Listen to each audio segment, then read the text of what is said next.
আসসালামু আলাইকুম। গত ক্লাসে আমরা ফার্নের গঠন মঠন পড়েছি। ওত্তেরি, এখনো মুছি নাই। তো আহ, আচ্ছা, এটা মুছতে থাকি। তো মুছার পরে আমরা দেখব হচ্ছে, বলছিলাম যে ফার্নের কিছু জিনিসের গঠন, কোনটা কোনটার গঠন তাহলে বলেই দিই যে এখানে হচ্ছে কাণ্ড এবং রেকিসের প্রস্থচ্ছেদ, এই যে স্পোরাঞ্জিয়ামের গঠন, আর্কিগোনিয়াম অ্যান্থেরিডিয়ামের গঠন, এগুলোই আর কি আমরা আজকে প্রস্থচ্ছেদ গুলা দেখবো, এই জন্য আলাদাভাবে রাখছি। তো এটা মুছে ফেলি তাহলে। প্রথমে হচ্ছে ওই যে ফার্নের কাণ্ড আর রেকিস আর কি। তো আমরা জানি যে ফার্নের কাণ্ড হচ্ছে কেমন ছিল ভাইয়া। ফার্নের কাণ্ড ছিল রাইজোম জাতীয় কাণ্ড। তারপরে ফার্নের পাতায় ছিল রেকিস আর পত্রখণ্ডক। তারপরে ফার্নের ছিল স্পোরের বাসা, মানে স্পোরাঞ্জিয়াম বা রেণুথলি। আর ছিল হচ্ছে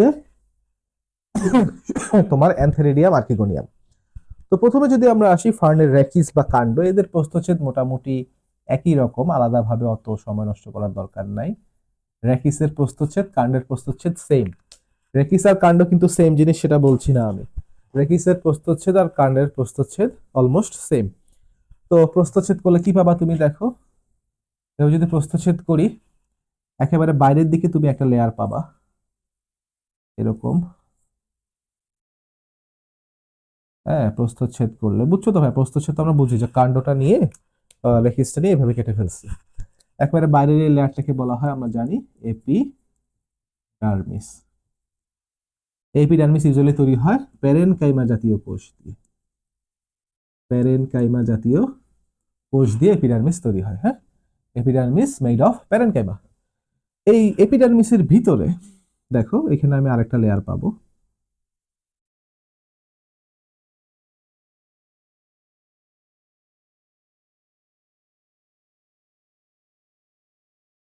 বেশি ইম্পর্টেন্ট জিনিস না তো, একটু অযত্ন সহকারে আঁকতেছি। জাস্ট তোমরা যাতে বলতে না পারো যে ওই টপিকটা ভাইয়া পড়ায় নাই, এটাই। তো দেখো, এখানে দুইটা লেয়ার থাকতে পারে, এরকম একটা লেয়ার আছে, বুঝে নাও আর কি। এত সুন্দর, আমি ইচ্ছা করেই সৌন্দর্য মেনটেন করতেছি না। এটা একটা লেয়ার আছে, এই লেয়ারটাকে ভাবে বলা হয় হাইপোডার্মিস। তোমরা এটা অষ্টম অধ্যায়ে অনেক ডিটেলস জানবা। এই হাইপোডার্মিসটা আবার ভাবে তৈরি হয় স্ক্লেরেন কাইমা জাতীয় কোষ দিয়ে। Sclerenchyma, hypodermis is made of sclerenchyma কোষ। তো ভাই দেখো, প্যারেন কাইমা আমরা জানি, প্যারেন কাইমা কিন্তু নরম কোষ হয়। তো এই জন্য বাইরের কোষগুলো একেবারে নরম, কাণ্ডের উপর দিয়ে টিপলে বুঝবা একেবারে নরম। কিন্তু ভিতরের দিকে আছে স্ক্লেরেন কাইমা। স্ক্লেরেন কাইমা ভাই অনেক শক্ত কোষ, এবং শক্ত কোষ হওয়াতে হবে কি দেখো, শক্ত কোষ হওয়াতে এখানে দেখো একটা বিরাট একটা, এই যে এলাকাটা খেয়াল করো, এই জায়গাটা কিন্তু অনেক শক্ত। অনেক শক্ত হওয়াতে কি হচ্ছে, এই জায়গাটা কিন্তু, এই যে কাণ্ডটা আছে, কাণ্ডটাকে মোটা হতে দিচ্ছে না। যখনই কাণ্ড চাচ্ছে সাইড বাই সাইড প্রসারিত হবে, এই স্ক্লেরেন কাইমাটা ওকে আটকায় দিচ্ছে যে না, তোকে আর বড় হতে দিব না। আটকায় দিচ্ছে, তোকে আর বড় হতে দিব না। বুঝছি কিনা ভাই জিনিসটা, আটকায় দিচ্ছে, অলওয়েজ আটকায় দিচ্ছে। তাহলে খেয়াল করো, স্ক্লেরেন কাইমা করতেছে কি, স্ক্লেরেন কাইমা তোমার কাণ্ডটাকে মোটা হতে দিচ্ছে না। এবং আমরা কিন্তু দেখতে পাই এটা, যে দ্বিবীজপত্রী উদ্ভিদ যারা আছে, দ্বিবীজপত্রী উদ্ভিদের দেখা যায় স্ক্লেরেন কাইমা থাকে না কাণ্ডে। মানে স্ক্লেরেন কাইমা যদি কাণ্ডের হাইপোডার্মিসে থাকতো, তাহলে দ্বিবীজপত্রী উদ্ভিদের কাণ্ড ফুলতে পারতো না। যেমন দেখো, একটা আম গাছ ছোটবেলায় থেকে এইটুক, বড় হইতে হইতে এত বড় হয়ে যায় ফুলে। কারণ কি? কারণ আম গাছ যেহেতু দ্বিবীজপত্রী উদ্ভিদ, ওর হাইপোডার্মিসে স্ক্লেরেনকাইমা নেই। কিন্তু যারা একবীজপত্রী উদ্ভিদ আছে, যেমন ধান গাছ, ধান গাছের হাইপোডার্মিসে দেখা যায় স্ক্লেরেনকাইমা থাকে। আর স্ক্লেরেনকাইমা দেখা একটা শক্ত কোষ, মানে এটা অনেকটা একটা লোহার মতো একটা বেরি তৈরি করে রাখে, চারদিকে শক্ত একটা পেরিমিটার তৈরি করে রাখে, যার ফলে ওইটাকে প্রেস করে কাণ্ড আর মোটা হতে পারে না। এই জন্য দেখা যায় ফার্নের কাণ্ড বেশি মোটা হয় না। ওকে, এরপরে আমরা জানি এর ভিতরে কিছু কোষ আছে যেগুলো হচ্ছে কর্টেক্স বলা হয়। এর ভিতরেটা হচ্ছে এরকম কর্টেক্স। এখানে কর্টেক্সে খাবার জমা থাকে, খাবার তৈরি হয়, এইসব কাজ আর কি কর্টেক্সে হয়। তবে এখানে সেটা মোস্ট ইম্পর্টেন্ট জিনিস, সেটা হচ্ছে ভাস্কুলার বান্ডেল। আমরা জানি পৃথিবীর বিবর্তনের ক্রমধারায় প্রথম যে উদ্ভিদের মধ্যে ভাস্কুলার বান্ডেল এসেছিল সে হচ্ছে ফার্ন। এই জন্য ফার্নকে প্রথম ভাস্কুলার উদ্ভিদ বলা হয়। তো ভাস্কুলার বান্ডেলে আমরা জানি কি থাকে, জাইলেম আর ফ্লোয়েম থাকে। তো ফার্নে যেটা হয়, ফার্নের মানে আমাদের টেরিস ফার্নে যেটা হয়, ফার্নের এখানে সেন্টারে থাকে হচ্ছে জাইলেম, এক্স মানে হচ্ছে জাইলেম, আর জাইলেমের চারপাশ দিয়ে থাকে হচ্ছে এরকম ফ্লোয়েম, মাঝখানে জাইলেম চারপাশে ফ্লোয়েম, আর এই ফাঁকা জায়গাগুলো কর্টেক্স থাকবে। দেখো এটা হচ্ছে তাহলে ভাস্কুলার বান্ডেল, ভাস্কুলার বান্ডেল, এটার সেন্টারে জাইলেম আছে, চারপাশে ফ্লোয়েম আছে। এটাকে আমরা বলে থাকি হচ্ছে কি ধরনের ভাস্কুলার বান্ডেল, হেড্রোসেন্ট্রিক, হেড্রোসেন্ট্রিক বা জাইলেম কেন্দ্রিক। তোমরা এটা অষ্টম অধ্যায়ে পড়বা যে যদি এমন হয় মাঝে জাইলেম চারপাশে ফ্লোয়েম তাহলে বলা হয় হেড্রোসেন্ট্রিক, আর মাঝে ফ্লোয়েম চারপাশে জাইলেম তাহলে বলা হয় লেপ্টোসেন্ট্রিক। তো আমরা ফার্নে টেরিসে কি পাচ্ছি, সানফার্নও বলে এটাকে, সূর্যের আলো যেহেতু হয় আমি সানফার্নই বলি বারবার। তাহলে সানফার্নে আমরা পাচ্ছি হচ্ছে হাইড্রোসেন্ট্রিক। এখানে যে মাঝখানে জাইলেম থাকে, জাইলেম বানানটা কিন্তু ভাই এক্স দিয়ে হয়, X Y L E M, আর চারপাশে থাকে ফ্লোয়েম, ফ্লোয়েম বানানটা আবার পি দিয়ে হয়, P H L O E M. তো দেখো এই হচ্ছে আমাদের কাণ্ড বা রেকিসের প্রস্থচ্ছেদ। এরপরে আমরা দেখবো হচ্ছে ফার্নের তোমার স্পোরাঞ্জিয়ামের প্রস্থচ্ছেদ। তো আমরা গত ক্লাসে পড়েছিলাম যে ফার্নের অনেকগুলা স্পোরাঞ্জিয়াম এরকম পাতার মধ্যে ঝুলে থাকে, হ্যাঁ এইভাবে পাতার নিচে ঝুলে থাকে এবং ঢেকে রাখে হচ্ছে ফলস ইন্ডোসিয়াম, তাই না? এখানে আছে পাতায় অমরা, গত ক্লাসে বলছি বেশি রিপিট না করি। এখানে অমরা আছে, এটা ফলস ইন্ডোসিয়াম, এই ঢেকে রাখছে, গঠনটার নাম হচ্ছে সোরাস। আর সোরাসের ভিতরে আমরা কি পাবো ভাইয়া, সোরাসের ভিতরে অনেকগুলো স্পোরাঞ্জিয়াম পাবো, আর স্পোরাঞ্জিয়ামের ভিতরে পাবো হচ্ছে স্পোর মাতৃকোষ, এগুলো হচ্ছে স্পোর মাতৃকোষ। তো এখন কথা হচ্ছে যে স্পোরাঞ্জিয়ামের প্রস্থচ্ছেদটা কেমন হবে। তো দেখো প্রথমে এরকম একটা বৃন্ত থাকবে বা স্টক, হ্যাঁ বৃন্ত, এটার মাধ্যমে ওটা ঝুলে আসে এই জায়গায়, এই বৃন্তের নিচে এটা অনেকটা এরকম গোল হয়ে যাবে। ওকে, হওয়ার পরে কি হচ্ছে দেখো, আমি এই জায়গা থেকে দেখাই। দেখো এখানে অনেকগুলো কোষ আছে এরকম,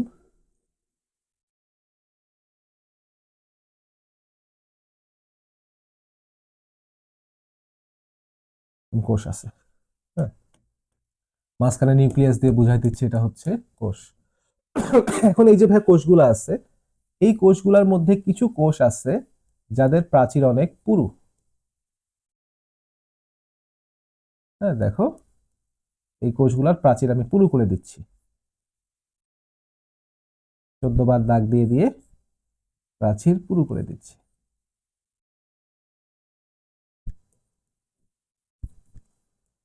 এই যে ভাইয়া যেই কোষগুলোর প্রাচীর পুরু এদেরকে বলা হয় অ্যানুলাস, এটা এরা একটা রিং এর মতো থাকে।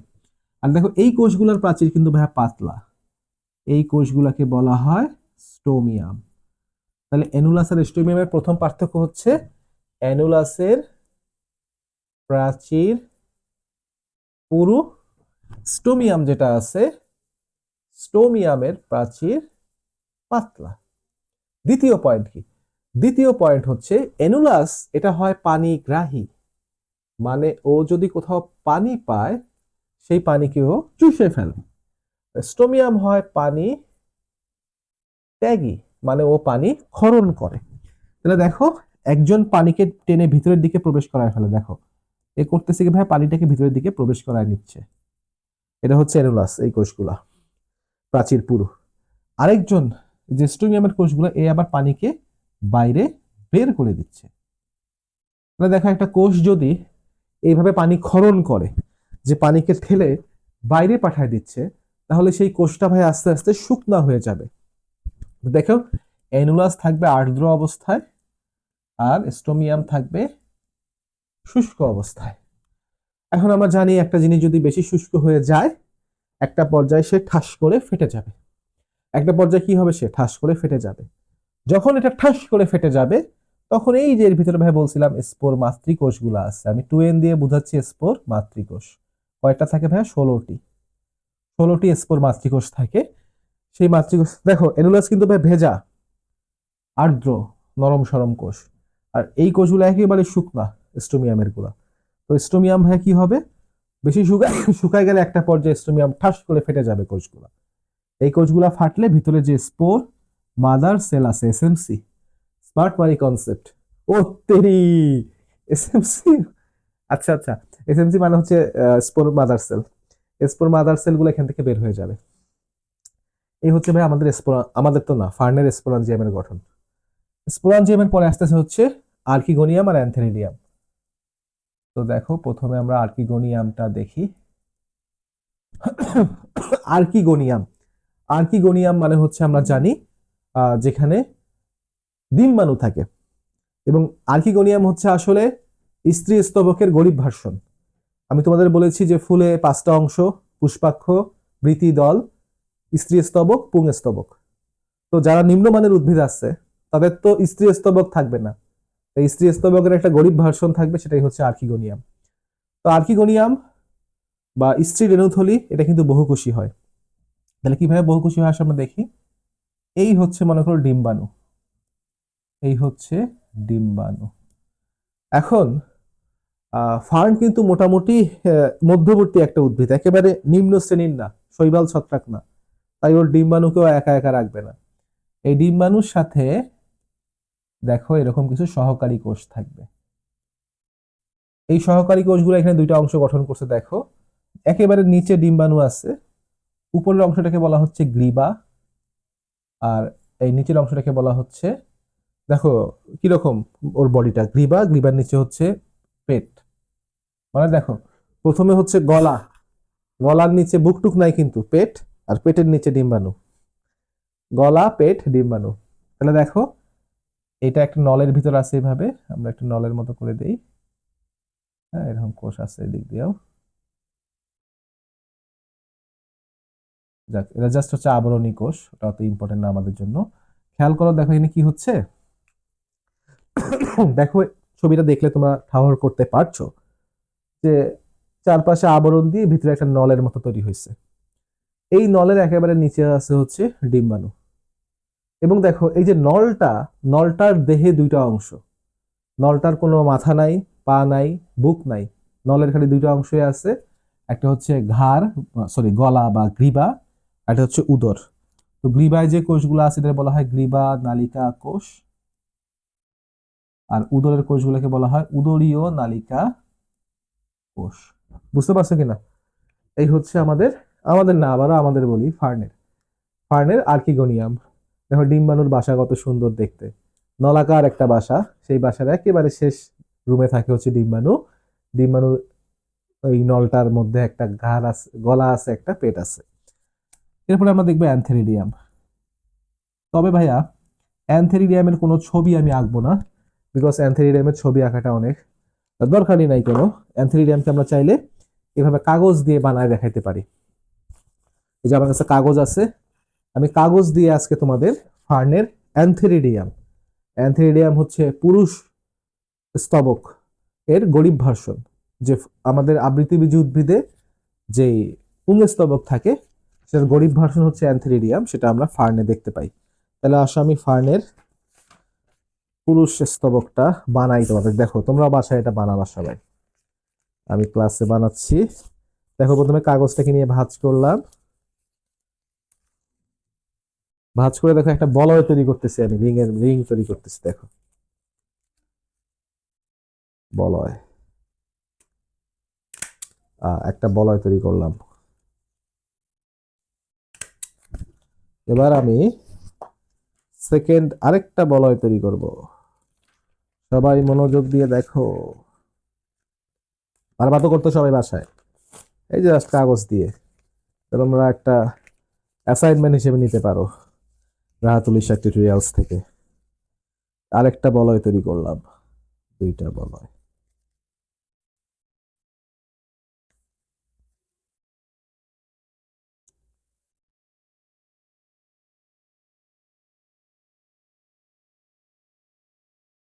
দেখো আরেকটা বলয় তৈরি করলাম, স্ট্যাপল করে দিবা, সুন্দর মতো বলয় শেপটা মেনটেন থাকবে। তাহলে দেখো দুইটা বলয় তৈরি করছি। বলয়ের পর আমি এখানে একটা ঢাকনা তৈরি করব। আসো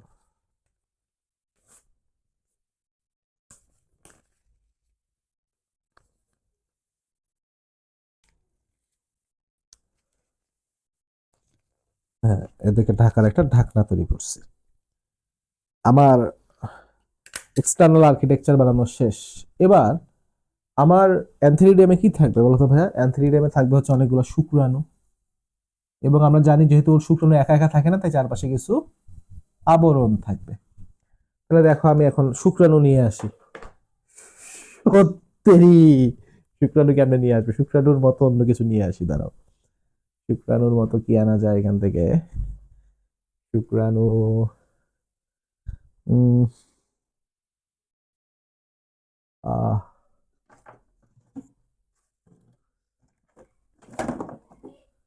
আচ্ছা দাঁড়াও, এই মনে করো এটাই একটা শুক্রাণু, একটাই পাইছি, এটা কর্পূর পাইলাম আর কি। তো ন্যাপথালিন। এখন দেখো এটা কিভাবে হইতেছে। দেখো প্রথমে আমার অ্যান্থেরিডিয়ামের গঠনটা আমি কাগজ দিয়ে দেখাচ্ছি।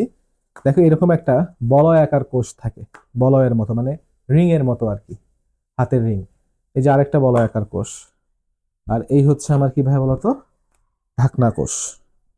ঠিক আছে, দুইটা বলয় কোষ, একটা ঢাকনা কোষ।